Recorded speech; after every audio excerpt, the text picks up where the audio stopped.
Greetings and salutations. It is îJohnnî, and here we are on another episode of the Who the Heaven Is I podcast, episode number 41. Thank you for joining us. If you follow the Who the Heaven Is I podcast regularly, you've noticed I've dipped off in my production, and I'm not sure why that really is, other than repetition and trying to find something new.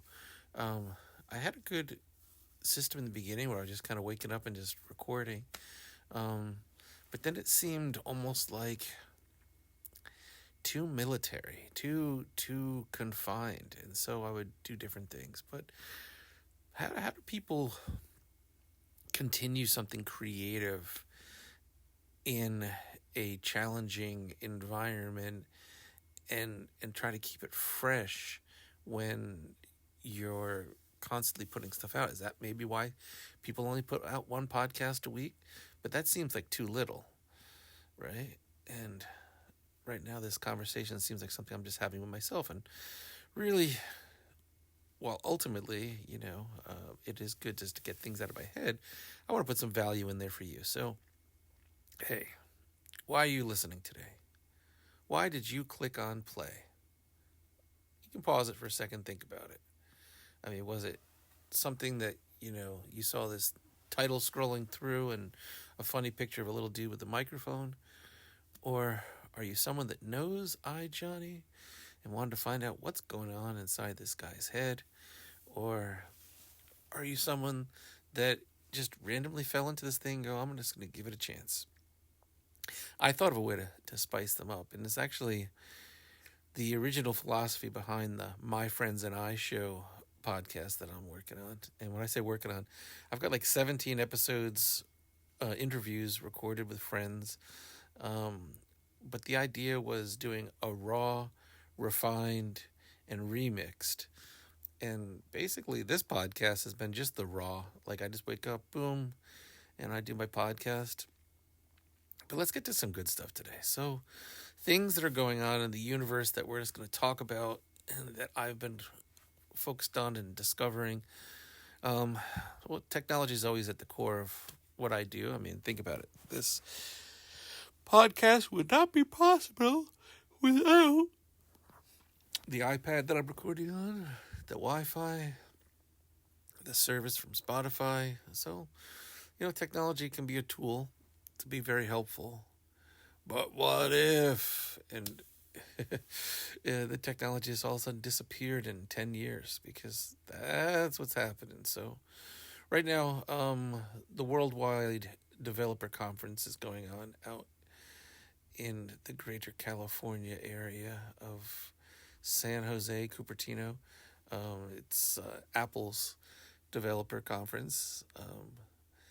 And they made their announcement of integrating AI into the operating system, which quickly Elon Musk is like, yeah, if you do that, then there's no phones I want coming inside my building that are Apple phones, which there may be some logic to that. But underneath it, that article was probably a more important article. It was the iPhone 5S is now obsolete. And what does that mean? It's a 10-year-old phone, and in 10 years, this phone is now obsolete. It's something that can't be repaired anymore. They don't make parts for it anymore, which is crazy because 10 years isn't a long time. And I don't want to get on this rant this whole episode, but I mean, just the phone could work, but they choose not to make it work. So just close your eyes, boys, girls, creatures of the universe, and imagine sitting at the table, having dinner with your family, and all of a sudden, your chair at the strike of midnight just disappeared because it's now obsolete. And now you need to buy a new chair because, you want to have dinner with your family, and you don't want the old model chair. You need the new model chair. I progress because I love this technology. Otherwise, we wouldn't be doing this thing right now, right? But what I don't like is where it's constantly going away, and it seems like a big facade that everyone in Silicon Valley is all in agreement with it. But I realized last night it's not Silicon Valley, it's Silicon Valley. Because basically they're taking the sand and selling us sand with some glass and metal and a little bit of plastic, and they're saying, here you go. I don't know. I like to think that there's a better way out there. I like to think that there's another way for people to evolve, enjoy technology, but then not be at the mercy of these corporations that are strictly making the disposable stuff. When is the day that we all stand together and say, hey, I'm not standing for that anymore? I don't know. I feel like a lot of people are thinking it, but no one's saying anything. Do I need to go just say something? Would anyone say anything? Like, I just got the goosebumps, and that's usually a sign that I should do something, but all too often I feel like I'm in a tunnel by myself. Like right now, as I'm recording this, like I'm here by myself. No one's here with me. But then, like, listening to this could be like 3 people surrounded at an office cubicle saying, did you hear the stuff on the Who the Heaven Is I podcast? Maybe one day that'll happen. I don't know if today's episode is the day. Yeah, I've been very detached lately, trying to get to that next level. And I guess from my observations, I have lots of friends in business, and I support lots of businesses doing my tech consulting, social media stuff.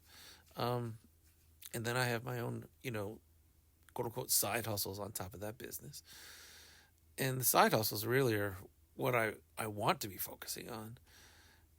But I haven't been able to get into that gear yet. And then I'm looking at my friends and people that are starting their own businesses, and the difference is that, like, they're going all in on their stuff.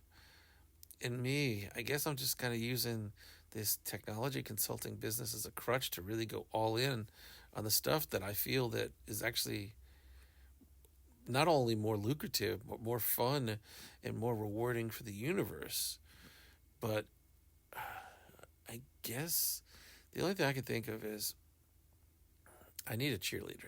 Like I had a client that picked me up a while back, and she was like, yeah, I needed more cheerleaders in my life, because I guess she wasn't really surrounded by, like, positive people. And I was definitely there to be supportive of her goals and missions and stuff like that.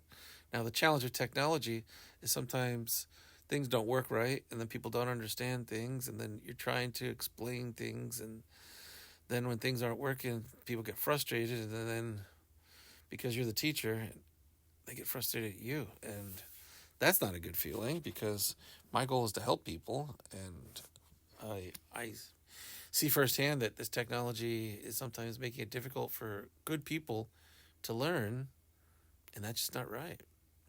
And that's kind of why I get so frustrated when I see this stuff become obsoleted, because, not everyone can go out there and buy the new phone every 5 years, 10 years. They want to do other things with their life. And I think the senior population is really where technology is really doing us injustice. That in, like, third world countries, because as we progress so far over here in America, there are countries out there that don't have the same access to running water, electricity, Wi-Fi.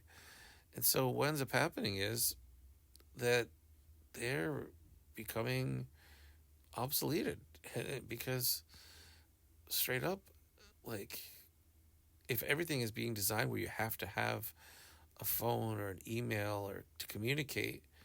The people in these countries that don't have that, do they not get a voice? Do they not get a choice because they don't have this technology?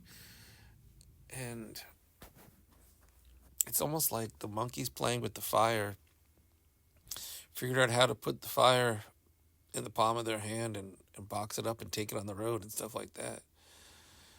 And I want to take it further than the monkeys playing with fire. It's actually like if you see the movie Total Recall, where the whole movie is about controlling the air supply on Mars, and there are people in different neighborhoods that are dying, that are suffering because they don't have clean air, and it's all under control. And that's what I kind of feel like these tech companies are doing with us. And it's not just Apple. I mean, Apple to me makes the best products out there, but it's almost like they know that this isn't sustainable, making these disposable technologies. At what point is the gig up? And is that why they're milking as much as they can while they can?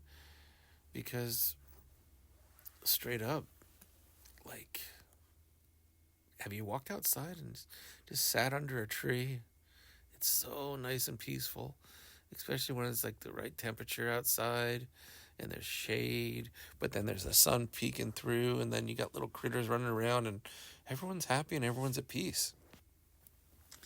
And to me, technology should enhance that experience. What's happening instead is a different track is being created where, I mean, they say that, hey, we're environmentally friendly, but I'm going to call it like it is. If you're really environmentally friendly, you wouldn't create disposable technology. That's just the reality.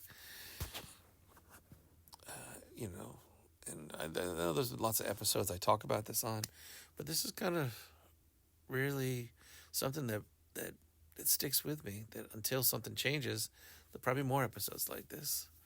Unless, of course, today's the day. Like, if you could take $1 and make a change with that dollar to invest in a tech company that doesn't exist yet, but will guarantee that your products will last longer, would you spend $1 on that?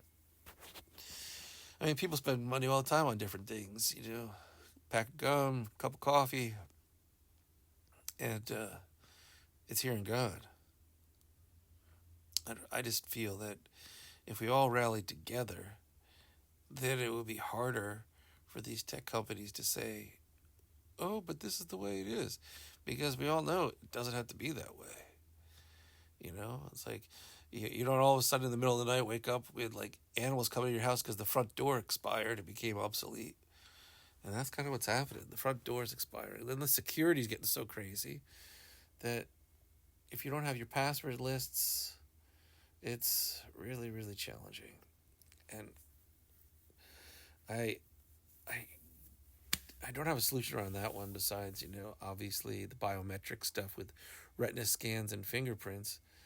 But I will say, making things easier for people to get into, get out of. Maybe even a physical key. We ever think about that? A physical key. You plug it into your phone. Boom, there you go. This has my passwords on it. And there you go. That's it. I solved all the problems. Well, I guess I don't need to do any more episodes because...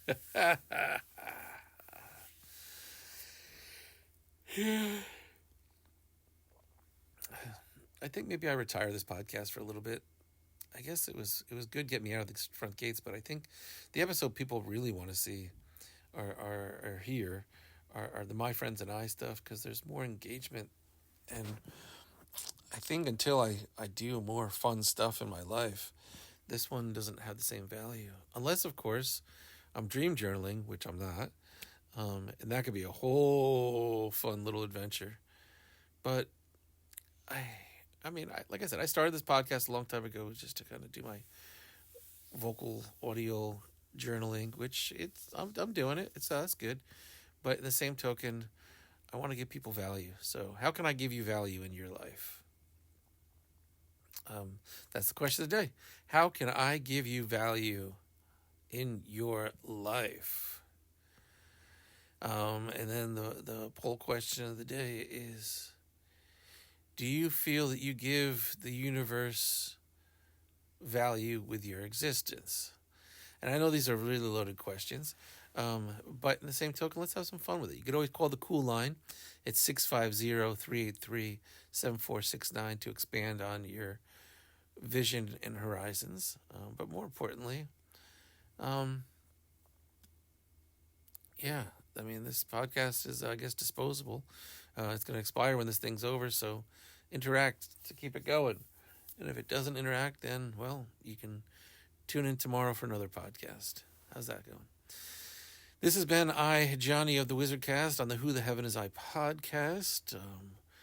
And you could always answer the poll questions by going into the Spotify app on your iOS devices and clicking through and answer the questions. Or you just heard it. You just call, text directly to the cool line, 650-383-7469. And, have a great day. And I will talk to you all sometime between now and later.